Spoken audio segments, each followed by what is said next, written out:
दूसरी तरफ white Corolla ने डिफेंस और क्लिफ्टन में खौफ व हरास फैला रखा था। वहाँ की पुलिस और खुफिया इदारे सर जोड़ कर बैठ गए कि इन लोगों को कैसे पकड़ा जाए। तो इस सिलसिले में आला सतह तहकीकात भी हुई और मुझे ये पता चला था कि कोई एक कमेटी भी बनाई गई जिसमें हम लोगों को पकड़ने की प्लानिंग्स हो रही थी। गुज़श्ता 6 माह से ये वाइट करोला डिफेंस और क्लिफ्टन वालों के लिए खौफ और दहशत की अलामत बनी हुई है। हम लोग क्या इसी तरह हाथ पे हाथ धरे बैठे रहेंगे? सर, ये कोई बड़ा ग्रुप है और इसके पीछे कोई बड़ा हाथ है। आप कहना क्या चाहते हैं? ये कोई बड़ा ग्रुप है, इसके पीछे किसी बड़े आदमी का हाथ है और हम लोग इसी तरह खामोश तमाशाई बन के बैठे रहेंगे? नो सर, मेरा मतलब ये था कि इस ग्रुप से निपटने के लिए हमें ज़्यादा इख्तियारात और मजबूत अमल की ज़रूरत है। आप में से किसी के पास इस हवाले से कोई प्लान है? यस सर, मेरा ख्याल है सर हमें अपने साथ वुमेन पुलिस को इन्वॉल्व करना चाहिए और सादा कपड़ों में केस की सूरत में उन इलाकों में रात के वक्त पेट्रोलिंग करनी चाहिए जहां पर इस किस्म की वारदात होती हैं और यकीनन हमें वहां पर कामयाबी हासिल होगी। अच्छा प्लान है, बल्कि बहुत अच्छा प्लान है। इस तरह वुमेन पुलिस और CPLC मिलकर ऑपरेशन करेगी। Right sir. लेकिन एक बात आप लोग अपने जहन में रखेंगे, इस ऑपरेशन को बिल्कुल खुफिया रखा जाएगा। ठीक। हो सकता है कि खुदा न खास्ता इस ऑपरेशन में हिस्सा लेने वाले को अपनी जान से भी हाथ धोना पड़े। Right sir. तो फिर इस पर कब से वर्किंग कर रहे हैं आप? सर आज से।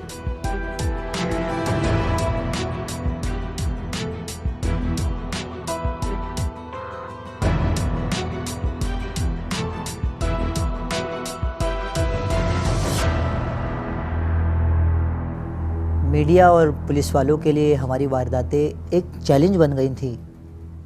वो किसी भी तरह हम तक पहुंचना चाहते थे, मगर हम तक पहुंचना इतना आसान नहीं था क्योंकि हमारा तरीक़ा वारदात बहुत मुख्तलिफ था।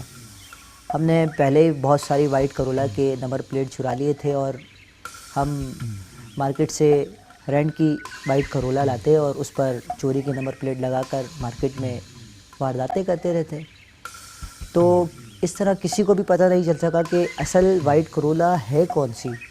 वारदातों में लूटा हुआ सोना मुराद एक सुनार को बेच आता था और घड़ियाँ और जो कीमती मोबाइल उसके पास होते थे वो जो उसे पसंद आते थे वो अपने पास रख लेता था। पुलिस हमारी तलाश में थी लेकिन पुलिस हमें बिल्कुल भी तलाश नहीं कर पाई।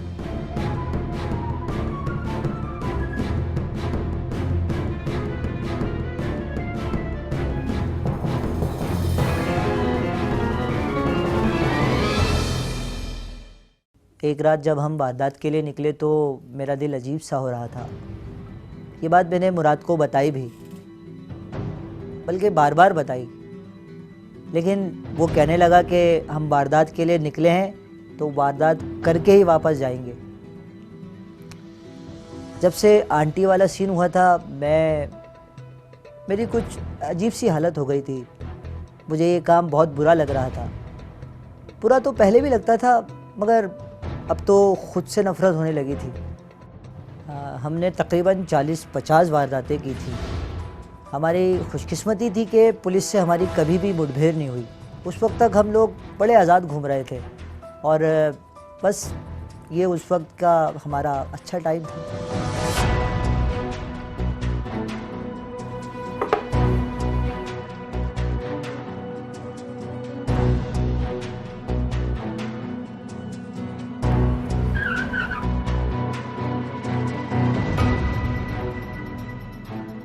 आज हमने एक गाड़ी को रोका और उस गाड़ी में 3 लोग बैठे हुए थे, 2 लड़कियां और एक लड़का।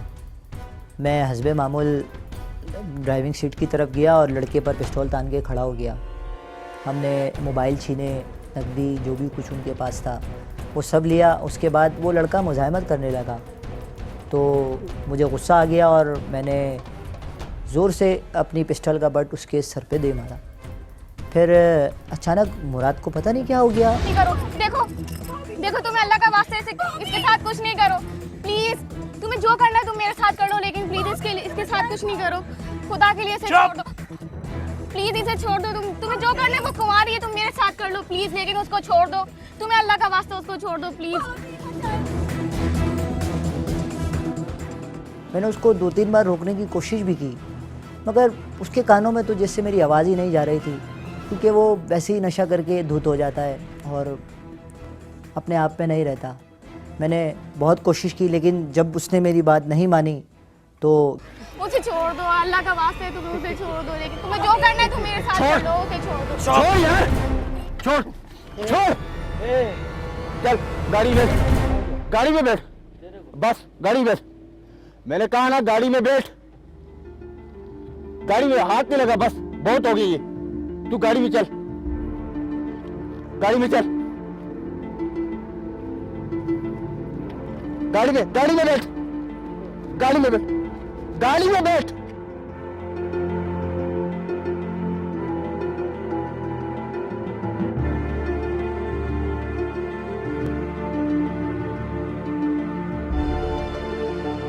हम काफ़ी देर तक यूं ही आवारागर्दी करते रहे। ना मुराद ने मुझसे कोई बात की, ना मैंने उससे बात की।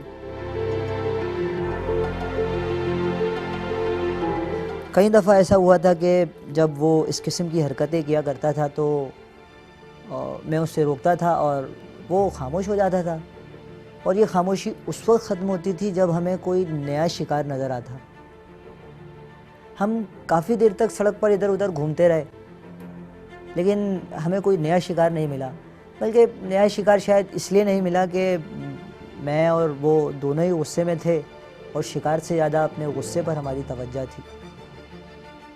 फिर काफ़ी देर के बाद मुराद ने मुझसे कहा कि एक काम कर, गाड़ी वापस घुमा ले, अभी कोई काम नहीं कर रहा है, कोरंगी की तरफ ले ले तो छोड़ दूंगा।